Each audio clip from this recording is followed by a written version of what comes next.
It's that time of year again when money comes to the mountains of Wyoming. The annual Economic Policy Symposium travels to Jackson Hole this week, the site of the conference for more than 30 years. All eyes will be on Janet Yellen, who'll speak on Friday for the first time as the Federal Reserve Chair. Many will be looking for clues for when interest rates will rise and if she thinks the economic stimulus program has been reduced too quickly. But she may not reveal very much. Well, if she's smart, she'll say nothing. Financial commentator Douglas McIntyre thinks she has a fine line to walk and therefore may not give too much away.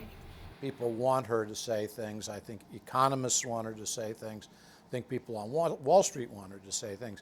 But I don't know that she's going to satisfy those people by saying a great deal beyond what shows up in the normal documents that come out from the Federal Reserve. In many ways, she's not like Ben Bernanke.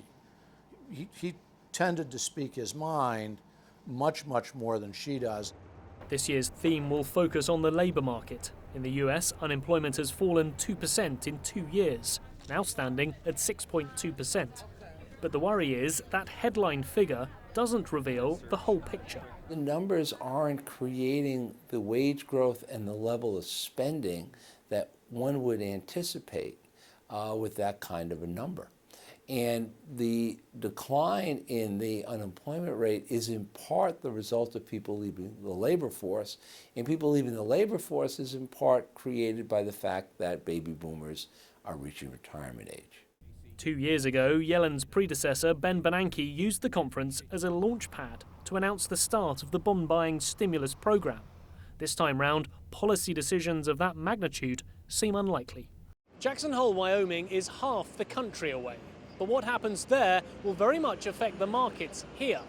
Janet Yellen's speech is bound to make an impact, but how big that impact is will depend on how much she says. Nick Harper, Channel News Asia, New York.